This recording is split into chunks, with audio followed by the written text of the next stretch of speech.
Good evening students.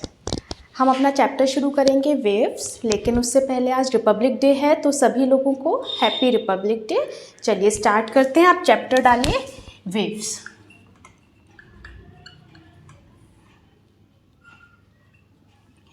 बेटा कल हमारा जो टॉपिक चल रहा था वो चल रहा था स्टैंडिंग वेव्स। स्टैंडिंग वेव्स थोड़ा सा लास्ट क्लास का रिवाइज करके स्टार्ट करना चाहिए, तो करते हैं। स्टैंडिंग वेव की हमने जनरल इक्वेशन लिखी थी सबसे पहले, जनरल इक्वेशन। और स्टैंडिंग वेव बनती कैसे है? सपोज टू वेव्स, अगर एक वेव तो इस डायरेक्शन से आ रही है, दूसरी वेव इस डायरेक्शन से आ रही है, दोनों की ही फ्रीक्वेंसी क्या हो? सेम हो। Frequency should be same, frequency same हो और एम्पलीट्यूड भी सेम हो, एम्पलीट्यूड भी क्या हो? सेम हो। और वो दोनों क्या है? अपोजिट डायरेक्शन में एक दूसरे की तरफ आ रही हूं। और अगर वो सुपर इम्पोज करती हैं, सुपर इम्पोज करती हैं तो वो क्या बनाती हैं? अगर तीनों कंडीशन हो रही हैं, साथ ही में opposite in direction, opposite in direction, अगर चारों को मिला दिया जाए और वो सुपर इम्पोज कर रही हैं दो वेव, तो हमारे लिए क्या बनाएंगे? वो स्टैंडिंग वेव्स। स्टैंडिंग वेव्स, इन्हें हम बोलते भले ही स्टैंडिंग वेव्स हैं, लेकिन इसके सभी पार्टिकल्स क्या करते हैं? Simple harmonic motion. Particles do simple harmonic motion. Simple harmonic motion तो करते हैं पार्टिकल्स, लेकिन सभी का एम्पलीट्यूड क्या होता है बेटा? Different, with different amplitudes. तो इतना हमारे माइंड में हमेशा चलना चाहिए। अगर हमने स्टैंडिंग वेव्स पढ़ ली है तो कोई रैंडम भी आपसे पूछे तो आपको पता होना चाहिए कि उसकी क्या खासियत है। सबसे पहले सेम फ्रीक्वेंसी हो, दोनों वेव्स अपोजिट डायरेक्शन में आ रही हो, सेम एम्पलीट्यूड की हो, और अगर वो सुपर इम्पोज करती हैं तो हमें स्टैंडिंग वेव मिलती है। स्टैंडिंग वेव के सभी पार्टिकल सिंपल हार्मोनिक मोशन करते हैं विथ डिफरेंट एम्पलीट्यूड। उन सभी का एम्पलीट्यूड क्या होता है? डिफरेंट होता है। सपोज y इक्वल्स टू, कल हमने इक्वेशन लिखी थी इसकी 2a sine kx, 2a sine kx cos omega t। ये आई थी स्टैंडिंग वेव की जनरल इक्वेशन। ठीक है, इसमें जो फर्स्ट टर्म था इसे हम क्या बोल रहे थे? एम्पलीट्यूड। और दूसरा टर्म जो आ रहा है इसको हम बोल रहे हैं फेज। ठीक है, इस एम्पलीट्यूड के बेसिस पर, एम्पलीट्यूड क्या है? एम्पलीट्यूड है 2a साइन kx। इस एम्पलीट्यूड के बेसिस पे हमने बताया था वेव में कब नोड्स बनते हैं, कब एंटी नोड्स बनते हैं। तो हमने इसी इक्वेशन में टाइम की डिफरेंट वैल्यू रखी थी। सबसे पहले t इक्वल्स टू 0 पर, फिर t इक्वल्स टू t/4 पर, फिर t इक्वल्स टू t/2 पर, फिर t इक्वल्स टू 3t/4 पर, फिर t इक्वल्स टू t पर। इस पे हमने डिफरेंट ग्राफ्स बनाए थे इसके। आप लोगों को ग्राफ याद होंगे।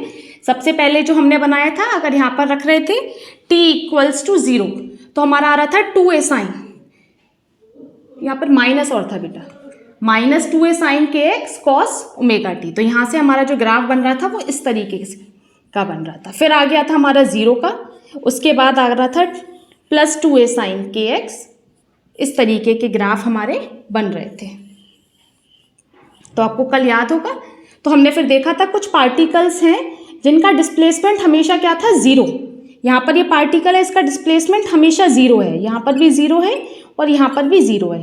जिन पार्टिकल्स का डिस्प्लेसमेंट 0 होता है वो क्या बनाते हैं? नोड्स बनाते हैं। तो नोड्स के लिए हमने कंडीशन क्या लिखी थी? Particles whose displacement is 0, particles whose displacement is 0। जिनका डिस्प्लेसमेंट 0 होता है उनको हम क्या बोलते हैं? नोड्स। फिर 0 के लिए इसका मतलब क्या हुआ? एम्पलीट्यूड 0 होगा, तो हम एम्पलीट्यूड 2a साइन kx को हमने किसके बराबर रख लिया था? 0 के बराबर। फिर हमने इसकी वैल्यू निकाली थी, x की क्या क्या वैल्यूज आती है वो आप लास्ट वीडियो में देख लेना, उससे आपको पता चल जाएगा। यहाँ से कंपेयर करके हमने वैल्यूज निकाली थी। फिर उसके बाद हमने एंटी नोड्स की बात की थी। एंटी नोड्स में क्या था, पार्टिकल का डिस्प्लेसमेंट मैक्सिमम था। Particle have maximum displacement.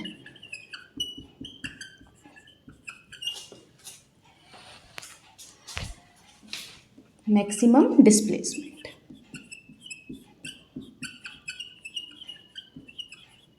इसके लिए कंडीशन क्या होगी, जो एम्पलीट्यूड है 2a sin kx, इसकी वैल्यू ±1 होनी चाहिए। उसके बाद हमने इस कंडीशंस रख के x की डिफरेंट वैल्यूज निकाली थी, किस पे हमारा नोड बन रहा है, किस पे एंटी नोड। लेकिन फिर भी जनरल हमने वेव से बता दिया था कि सपोज ये वेव है तो इसकी वेवलेंथ कितनी होगी, लैम्डा। नोड्स बनने के लिए देखो, दो नोड्स, ये एक नोड है, एक नोड ये है जहाँ पर डिस्प्लेसमेंट 0 है, तो दो नोड्स के बीच में डिस्टेंस कितना है, λ/2। और दो एंटी नोड्स का मतलब मैक्सिमम डिस्प्लेसमेंट, यहाँ से यहाँ तक, इन दोनों के बीच का डिस्टेंस भी कितना है बेटा, λ/2। ठीक है, तो इससे हमने कंक्लूजन निकाला था कि हमारे नोड्स और एंटी नोड्स, कंसेक्यूटिव नोड्स और एंटी नोड्स के बीच में कितना डिस्टेंस होता है, λ/2। और बेटा एक नोड और एक एंटी नोड मतलब 0 डिस्प्लेसमेंट और यहाँ पर मैक्सिमम, इनके बीच में कितना होगा, ये पूरी λ/2, इसका डिस्टेंस λ/4। तो एक नोड और एक एंटी नोड, इनके बीच में डिस्टेंस कितना होगा, λ/4। ये चीज़ें काम आएंगी तो इसलिए आपको नोट करवाया है, तो इसे आप नोट कर लीजिए एक बार, अगर कुछ रह गया है आपका लास्ट क्लास में से। तो ये हमारी पूरी समरी है लास्ट क्लास की। तो हमें इसमें बेसिक क्या याद रखना है कि नोड्स कब बनते हैं, जब डिस्प्लेसमेंट 0 हो। कंडीशन भले ही याद मत करो, ये इक्वेशन याद रख लो, इस इक्वेशन से आप निकाल सकते हो कब नोड बन रहे हैं, कब एंटी नोड। और दूसरी चीज़ ये याद रखो कि नोड्स के बीच में डिस्टेंस कितना होता है, दो कंसेक्यूटिव नोड्स और एंटी नोड्स में λ/2 रहेगा, एक नोड और एक एंटी नोड में λ/4 रहेगा। ये चीज़ें आपकी याद रखने वाली चीज़ हैं। और एक चीज़ ये है, इन वैल्यूज़ को याद करने का कोई फ़ायदा नहीं है, ये तो आप निकाल सकते हो। तो याद क्या रखनी है, जनरल इक्वेशन, और दूसरी चीज़ नोड और एंटी नोड में कितना डिस्टेंस होता है। और बाकी चीज़ें तो आपको समझाने के लिए हैं। और स्टैंडिंग वेव की एक पर्टिकुलर डेफिनेशन है, वो याद रखो कि स्टैंडिंग वेव कब बनती है, उसकी क्या कंडीशंस है।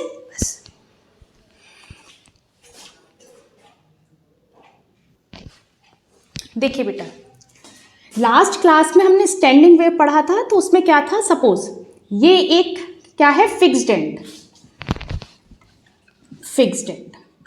कल जो हमने पूरा स्टैंडिंग वेव पढ़ा था वो किसके लिए पढ़ा था, फिक्स्ड एंड के लिए। क्योंकि आपको याद होगा मैंने बोला था कि बेटा यहाँ से एक वेव जा रही है, ठीक है, उसके बाद जब ये इससे टकराई तो ये फिर इस डायरेक्शन में आने लगी। तो हमने दोनों की इक्वेशन लिखी थी, y incident equals to a sine, बेटा ये किस डायरेक्शन में जा रही है, पॉजिटिव, तो ω_t माइनस kx।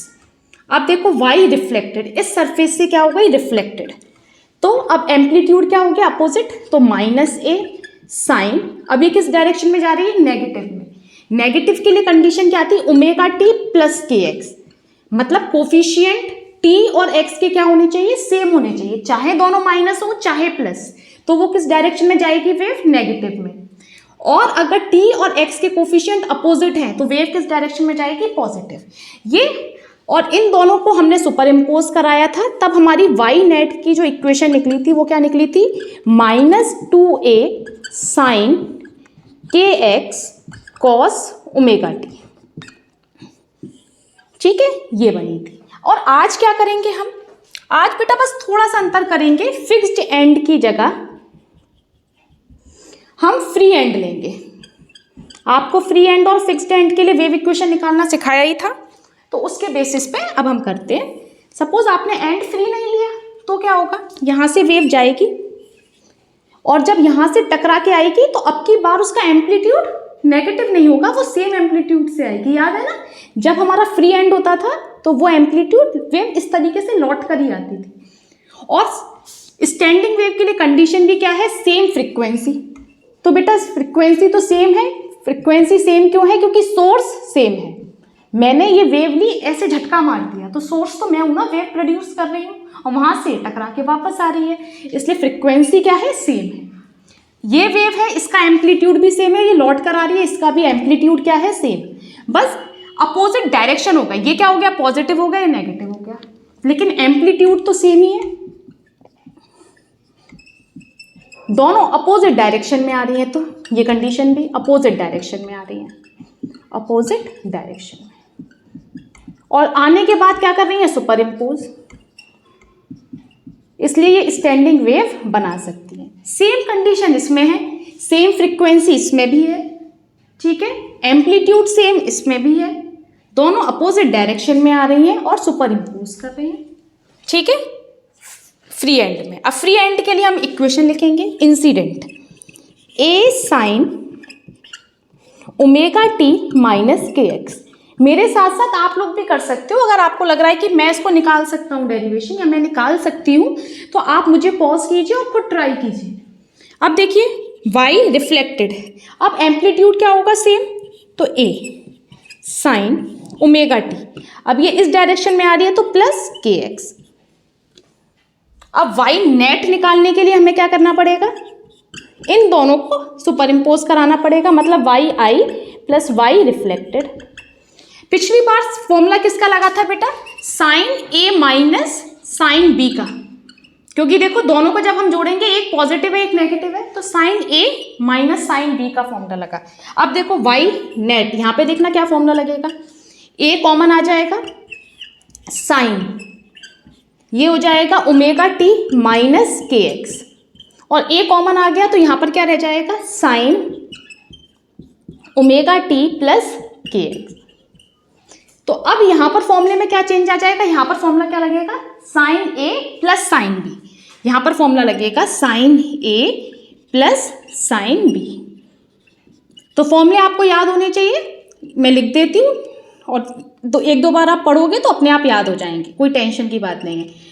2a, तब बेटा, और यहाँ पर भी 2a, दोनों में ही देखिए साइन a प्लस बी में क्या होता है? Sine a plus B upon 2 cos a minus B upon 2, और जब माइनस हो जाता है तो कॉस वाला टर्म पहले आ जाता है, cos a plus B upon 2 और sine a minus B upon 2।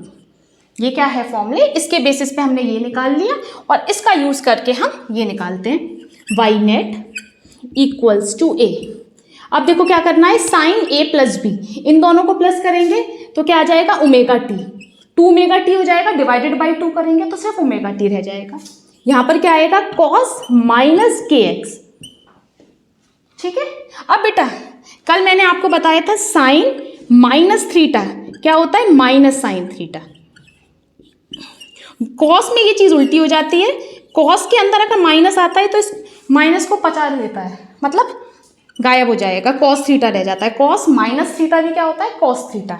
इसलिए देखो ये माइनस आता है, इसलिए इस वाले फॉर्मूले में यहाँ पे माइनस आ रहा था, और यहाँ पर क्या होगा? Y net equals to A sine omega T cos K x.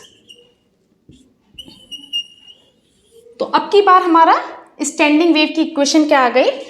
मैं यहाँ से इधर लिख देती हूँ, Y net equals to 2a sine omega T cos K X. अब बेटा एम्पलीट्यूड वाला टर्म क्या होता है? एम्पलीट्यूड वाला ये नहीं जो पहले लिखा हुआ है वो एम्पलीट्यूड हो गया, नहीं, जो एक्स वाला टर्म है वो एम्पलीट्यूड है। तो यहाँ से एम्पलीट्यूड क्या आ जाएगा? Y net equals to 2a cos K X. देखो क्योंकि आपको मैंने जब फॉर्मूला कल वेव्स बनवाई थी तो यहाँ पर हमने इस तरीके से वेव्स बनाई थी, और यहाँ पर क्या लिख रहा था? एक्स, मतलब पोजीशन पे एम्पलीट्यूड डिपेंड कर रहा है। अगर सपोज पोजीशन 0 है तो एम्पलीट्यूड 0, पोजीशन की वैल्यू अगर 2 पाई है तो 0, अगर पोजीशन की पाई बाई 2 है तो वहाँ पर एम्पलीट्यूड मैक्सिमम, मतलब कहीं ना कहीं पोजीशन पर एम्पलीट्यूड डिपेंड कर रहा है। तो इसलिए के एक्स वाला जो टर्म है वो क्या बताएगा? एम्पलीट्यूड। और साइन ओमेगा टी वाला टर्म क्या बताएगा? फेज, ये बताएगा फेज। समझ में आया? कि जरूरी नहीं है अगर आपको सपोज पेपर में आ जाए कि एक इक्वेशन ये लिखी हो या ये ना लिखकर ये वाली इक्वेशन दे दें और पूछे इनमें से स्टैंडिंग वेव की इक्वेशन ये है या नहीं, तो आप बोलो नहीं मैम ने तो मुझे बस यही वाली पढ़ाई थी, साइन के साथ kx आता है, कॉस के साथ ओमेगा टी, तो ये इक्वेशन तो है ही नहीं। ऐसे नहीं देखना है आपको, ये देखना है कि आपका जो एम्पलीट्यूड और फेज वाला टर्म है या नहीं। भले ही एम्पलीट्यूड वाला फंक्शन साइन के साथ आ सकता है या कॉस के साथ आ सकता है, तो ये भी क्या होगी, स्टैंडिंग वेव की इक्वेशन होगी। इसलिए गड़बड़ हो जाती है, एग्जाम टफ नहीं होता, बस उसे टफ हमको लगता है क्योंकि हम जो पढ़कर जाते हैं उससे अगर एक्स्ट्रा आ जाता है तो हमें लगता है कि ये चीज़ हमने पढ़ी नहीं है तो हम कर ही नहीं सकते। और देखो बेटा वाई नेट, और एग्जाम्पल दे रही हूँ कि जरूरी नहीं है ऐसे ही आ जाए। सपोज ए cos K x sign omega T, अगर इस तरीके से लिखा आ जाए तो ये भी स्टैंडिंग वेव की इक्वेशन होगी। आप बोलो मैम इसमें तो 2 है नहीं, कोई बात नहीं, ऐसा हो सकता है एम्पलीट्यूड यहाँ पे a/2 का चल रहा हो, इसलिए 2 से 2 कैंसिल हो गया और यहाँ पर हमारी इक्वेशन ये बन गई, तो ये भी स्टैंडिंग वेव की इक्वेशन होगी। इसके अलावा अगर सपोज इस तरीके से आ जाए 2a cos kx के साथ कुछ जोड़ दें, π/2 जोड़ दिया सपोज, और यहाँ पे साइन ओमेगा टी के साथ π/3 जोड़ दिया, तब भी क्या होगी, ये स्टैंडिंग वेव की इक्वेशन होगी। इन्हें आगे पीछे कर दिया जाए, इनमें कुछ ऐड ऑन कर दिया जाए तो ऐसा नहीं कि स्टैंडिंग वेव की इक्वेशन नहीं है, ये सब स्टैंडिंग वेव की इक्वेशन है। मेनली बहुत से एग्जाम्स मैंने देखे हैं और लास्ट में आपको कुछ एग्जाम्स के क्वेश्चन की प्रैक्टिस भी कराएंगे, तो उसमें यही क्वेश्चन आता है, मल्टीपल चॉइस टाइप क्वेश्चंस आते हैं, उसमें इक्वेशंस दे देंगे और आपसे पूछेंगे स्टैंडिंग वेव की इक्वेशन है या नहीं। तो आपको पहले ही समझना चाहिए कि डिफरेंट काइंड की भी स्टैंडिंग वेव की इक्वेशन हो सकती है। जनरल इक्वेशन अगर ये लिखवा दी है तो सिर्फ इसी पैटर्न में इक्वेशन नहीं होगी, नोट कीजिए।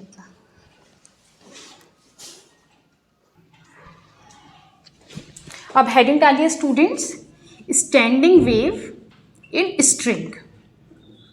अगर एक स्ट्रिंग है उसके अंदर क्या है, स्टैंडिंग वेव इन स्ट्रिंग। तो बेटा स्ट्रिंग में स्टैंडिंग वेव समझने से पहले स्ट्रिंग में आपने एक फॉर्मूला निकाला था वेलोसिटी इन स्ट्रिंग, तो उसे रिवाइज कर लो, velocity in string, velocity of wave की वेलोसिटी इन स्ट्रिंग। हमने पढ़ा था वेलोसिटी अगर निकालनी है स्ट्रिंग के अंदर, अगर कोई वेव जा रही है, सपोज स्ट्रिंग मतलब एक धागा, उसके अंदर एक वेव जा रही है, तो उस वेव की वेलोसिटी का फॉर्मूला क्या था, T/μ। T का मतलब क्या था, tension, tension in string. Tension का मतलब बेटा होता है एक तरीके से फोर्स, ठीक है, टेंशन इन स्ट्रिंग। और म्यू का मीन्स है मास पर यूनिट लेंथ, मास पर यूनिट लेंथ। अगर हम मास को लेंथ से डिवाइड कर दें तो वो क्या बन जाएगा, mu, mu equals to mass per unit length. तो अब हमें क्या निकालना है, स्टैंडिंग वेव इन स्ट्रिंग। तो हम मानते हैं कि हमारी स्ट्रिंग है। अब बेटा देखो स्टैंडिंग वेव स्ट्रिंग निकालने के लिए हमें उसके काफ़ी सारे पार्ट्स हैं, ठीक है। तो सबसे पहले हम निकालेंगे fundamental mode, fundamental mode, fundamental mode. इसको फंडामेंटल मोड की जगह टोन भी लिखा होता है बहुत सी बुक्स में, ठीक है, फंडामेंटल टोन। फंडामेंटल मोड बोलो या फिर फंडामेंटल टोन बोलो, एक ही वर्ड, या फिर फर्स्ट हार्मोनिक बोलो, फर्स्ट हार्मोनिक। तो सबसे पहले हम निकालते हैं फर्स्ट हार्मोनिक। तो क्वेश्चन आते हैं find the first harmonic in the string. तो फर्स्ट हार्मोनिक निकलता कैसा है, फर्स्ट हार्मोनिक में हम क्या निकालेंगे, फ्रीक्वेंसी। अब फ्रीक्वेंसी निकालेंगे कि वेव में, मतलब अगर स्ट्रिंग में वेव जा रही है तो फ्रीक्वेंसी क्या होगी। तो फ्रीक्वेंसी का फॉर्मूला अब निकालते हैं। हमने पढ़ा क्या था formula, velocity equals to wavelength upon time, ठीक है। और टाइम किसके बराबर होता है, 1/फ्रीक्वेंसी के बराबर। तो अगर हम इन दोनों को जोड़ दें, ये वाला रिलेशन और ये वाला रिलेशन, तो क्या हो जाएगा, velocity equals to wavelength into frequency. कोई डाउट, ये हम थोड़ा सा रिवाइज कर रहे हैं, जिसका क्लियर है वेरी नाइस। तो फ्रीक्वेंसी का फॉर्मूला बन जाएगा, frequency equals to velocity upon wavelength. तो यहाँ पर हम फॉर्मूला लिख देते हैं वेलोसिटी अपॉन वेवलेंथ। बेटा यहाँ से यहाँ तक अब देखते हैं, हम फर्स्ट हार्मोनिक की बात कर रहे हैं तो हमारी एक वेव इस तरीके से आएगी। इसमें ये क्या है, फर्स्ट हार्मोनिक। यहाँ पर नोड बन रहा होगा, एक नोड यहाँ पर बन रहा होगा, ठीक है। ये क्या है, फर्स्ट हार्मोनिक। फर्स्ट हार्मोनिक में इस तरीके से वेव आती है एक। अब देखो आपको पता है, अब मैंने इसलिए आपसे बोला था बेटा नोड और नोड के बीच में डिस्टेंस याद रखो। नोड और नोड के बीच में डिस्टेंस कितना था, λ/2। और ये λ/2 इस स्ट्रिंग की लेंथ के बराबर होगा कि नहीं, क्योंकि हमने एक स्ट्रिंग ली है, इसकी लेंथ क्या हो गई, l। तो लैम्डा की वैल्यू क्या आ गई बेटा, 2 × l, ठीक है। l क्या है, लेंथ ऑफ द स्ट्रिंग। और यहाँ पर वेव कितनी बन पाई है, एक नोड, दो नोड के बीच में वेवलेंथ कितनी आती है, वेव आती है आधी, λ/2। तो λ/2 किसके बराबर हो गई, l के बराबर। और लैम्डा की वैल्यू आ गई 2l। यहाँ पर पुट करेंगे, लैम्डा की जगह क्या रख दो, 2l। और वेलोसिटी क्या होती है स्ट्रिंग के अंदर, जब बात हमारी स्ट्रिंग की हो रही है, हम फ्रीक्वेंसी भी स्ट्रिंग में निकाल रहे हैं, तो वेलोसिटी भी किस में रखेंगे, वेलोसिटी किसकी रखेंगे, स्ट्रिंग की। स्ट्रिंग के अंदर वेलोसिटी होती है T/μ। इसका मतलब frequency of first harmonic, first harmonic में फ्रीक्वेंसी का फॉर्मूला क्या हो जाएगा, 1/2l × T/μ। तो हमें ये फॉर्मूला याद होना चाहिए। या तो इसे फंडामेंटल टोन बोलेंगे या फर्स्ट हार्मोनिक। आपसे बोलेंगे फर्स्ट हार्मोनिक निकालो, वैल्यूज दे रखी होंगी, फॉर्मूला नहीं बताएंगे, फॉर्मूला आपको याद होना चाहिए, इस तरीके से निकालना है। और वैल्यू क्या है ये लास्ट में याद करने की एक सिंपल ट्रिक भी बताऊंगी, लेकिन अभी तो आप पहले समझो कि हमने क्या निकाला है, फर्स्ट हार्मोनिक। तो F1 लिख देती हूँ, फर्स्ट हार्मोनिक। नोट कीजिए इतना, फिर और निकालते हैं। देखिए बेटा, हमने first harmonic frequency of first harmonic निकाल लिया था, F1 = 2l √ T/μ। अब हमें निकालना है सेकंड हार्मोनिक। सेकंड हार्मोनिक, इसको बेटा फर्स्ट ओवरटोन भी बोलते हैं। फंडामेंटल टोन, सेकंड हार्मोनिक को बोलेंगे फर्स्ट ओवरटोन। तो देखो हार्मोनिक सेकंड चल रहा है, ओवरटोन फर्स्ट चल रहा है, इस चीज़ को समझते हुए समझना आगे। अब देखो हमने दो एंड फिक्स्ड कर लिए। सेकंड हार्मोनिक टोन में वेव कैसे आती है, इस तरीके से, एक वेव तो ये पूरी कंप्लीट और एक इस तरीके से। अब बेटा बताओ नोड क्या है, जहाँ पर डिस्प्लेसमेंट क्या हो, 0। यहाँ पर पार्टिकल का डिस्प्लेसमेंट क्या है, 0। तो ये बन रहे हैं नोड्स। दो नोड्स के बीच में कितनी लेंथ होती है, λ/2। और यहाँ से यहाँ तक नोड्स के बीच में लेंथ λ/2। और ये पूरी क्या है, l, लेंथ ऑफ स्ट्रिंग। तो मतलब अगर हम इन दोनों को प्लस कर दें, λ/2 + λ/2 किसके बराबर है, l के बराबर। तो लैम्डा की वैल्यू क्या आ रही है बेटा, l। देखो यहाँ से लैम्डा की वैल्यू आ रही है l। इसमें लैम्डा की वैल्यू आई थी, यहाँ से यहाँ तक की क्या थी, λ/2, और ये आ गई थी l। तो यहाँ पर लैम्डा आया था 2l और यहाँ पर लैम्डा आ रहा है l। तो अब देखो फ्रीक्वेंसी के फॉर्मूले में लिख दो, सेकंड हार्मोनिक तो 2 बना दो, वेलोसिटी तो T/μ ही रहेगी, लैम्डा की जगह क्या आ जाएगा, l। बेटा देखो अगर मैं दोनों ही जगह ऊपर भी 2 का मल्टीप्लाई कर दूँ, नीचे भी 2 का मल्टीप्लाई कर दूँ, कोई दिक्कत है, कोई दिक्कत नहीं है। F2 = 2/2l और ये हो जाएगा T/μ। आपको बताऊंगी लास्ट में कि मैंने ऐसा क्यों किया। अभी आप नोट कर लो, ऊपर नीचे 2 का मल्टीप्लाई किया आपके लर्न करने के लिए, आपको लास्ट में इजीली याद हो जाएगा, इसलिए ये किया है, ऊपर नीचे 2 का मल्टीप्लाई किया है। अब निकालते हैं बेटा third harmonic. Third harmonic, third harmonic या फिर सेकंड ओवरटोन।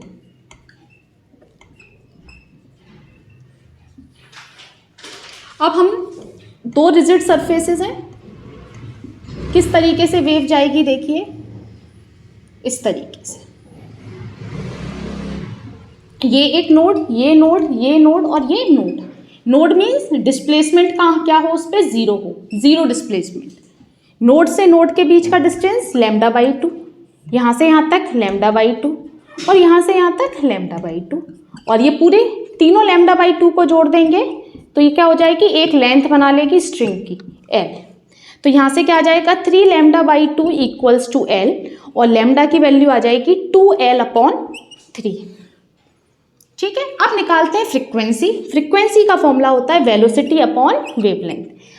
हार्मोनिक कौन सा है, थर्ड, तो मैं यहाँ पे लिख देती हूँ F3 वेलोसिटी की वैल्यू T/μ, और लैम्डा की जगह क्या लिख सकते हैं हम, देखो 2L, तो यहाँ पर आ जाएगा, यहाँ पर आ गया 3।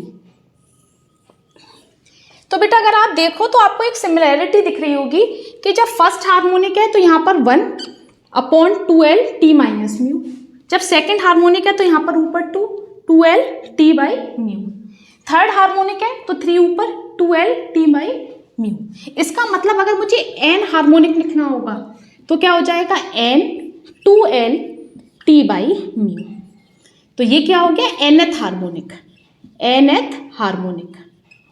और बेटा ये टोन कौन सा होगा, जब ये देखो, जब मैं फर्स्ट हार्मोनिक बोल रही हूँ तो फंडामेंटल टोन है, जब मैं सेकंड हार्मोनिक बोल रही हूँ तो ये क्या हो गया, फर्स्ट ओवरटोन, मतलब एक कम चल रहा है। जब मैं थर्ड हार्मोनिक बोल रही हूँ तो सेकंड ओवरटोन बोलते हैं, मतलब ये थर्ड तो ये उससे कम, जब ये सेकंड तो ये फर्स्ट, तो ये टोन क्या होगा, n है तो ये n-1 ओवरटोन। तो आप बेटा इस चीज़ को याद रखना कि nth हार्मोनिक और n-1 ओवरटोन बराबर होते हैं, मतलब ओवरटोन थोड़ा पीछे चलता है। ठीक है, ये है आपका स्टैंडिंग वेव्स इन स्ट्रिंग। तो अभी आपको एक न्यूमेरिकल कराऊंगी, आपको समझ में आ जाएगा। याद करने के लिए कुछ नहीं है, बस ये फॉर्मूला याद करना है 2L T/μ। निकालने का प्रोसीजर भी सिंपल है, एक बार प्रैक्टिस करोगे तो आ जाएगा। देखिए स्टूडेंट्स, अब देखिए जो अभी पढ़ाया है उससे रिलेटेड न्यूमेरिकल, किस तरीके के न्यूमेरिकल एग्जाम्स में पूछे जाते हैं। तो देखो क्या पूछा गया है, the difference in frequency of fourth harmonic and second overtone is 60 hertz. तो बेटा फोर्थ हार्मोनिक F4, फॉर्मूला क्या था, 4 ऊपर आ जाएगा 2L T-μ। अभी आपको बताया था हार्मोनिक लिखने का। और बेटा आप क्या बोल रहे हैं, सेकंड हार्मोनिक, सेकंड ओवरटोन। बेटा सेकंड ओवरटोन किसके बराबर होता है, थर्ड हार्मोनिक। बताया था ना, ओवरटोन पीछे चलता है, सेकंड ओवरटोन को हम थर्ड हार्मोनिक बोल सकते हैं। तो देखते हैं, third harmonic means F3, formula क्या हो जाएगा 3 2L T-μ। याद कराया था, 3 है तो 3, 4 है तो 4, नीचे 2L T-μ तो हो जाएगा। अब ये चीज़ तो हमने इतनी लिख ली। इसके अलावा हमसे क्या बोला है कि हमें कैलकुलेट क्या करना है, फंडामेंटल फ्रीक्वेंसी। तो बेटा पहले फंडामेंटल फ्रीक्वेंसी तो तब निकालेंगे जब फॉर्मूला पता होगा। देखो अभी पढ़ाया था, फर्स्ट हार्मोनिक को ही क्या बोलते हैं, फंडामेंटल फ्रीक्वेंसी बोल दो, या फंडामेंटल टोन बोल दो, फंडामेंटल मोड बोल दो। 1/2L T-μ, मतलब मुझे इसकी वैल्यू निकालनी है F1 की। अब देखो क्या बोल रहा है, द डिफरेंस बिटवीन, डिफरेंस मतलब माइनस, फोर्थ और थर्ड हार्मोनिक, सेकंड ओवरटोन को क्या बोल सकते हैं, थर्ड हार्मोनिक। इसका डिफरेंस कितना है, 60 हर्ट्ज। मतलब मैं F4 माइनस F3 करूंगी तो कितना आ जाएगा, 60 हर्ट्ज। F4 की वैल्यू क्या होगी बेटा, 4। अब देखो 2L T-μ, ये चीज़ 2L T-μ, 2L T/μ, ये किसकी वैल्यू है, F1। तो मैं इसको लिखने की जगह F1 भी लिख सकती हूँ इसकी जगह, तो 4F1 लिख दूँ, क्योंकि F1 की वैल्यू क्या है, 1/2L T-μ माइनस 3, और यहाँ पर F1 इक्वल्स टू 60। 4 में से 3 जाएंगे तो F1 इक्वल्स टू 60 हर्ट्ज। तो हमने देखो यहाँ से निकाल लिया कि F1 की वैल्यू क्या है, 60 हर्ट्ज। हमें F1 ही कैलकुलेट करनी थी, कोई दिक्कत नहीं होगी। बस इसमें गड़बड़ क्या होती है, बच्चे सेकंड ओवरटोन पढ़ते ही सेकंड हार्मोनिक समझते हैं, यहाँ पर 2 लगा देते हैं, न्यूमेरिकल में गलती, आंसर गड़बड़, 0 मार्क्स।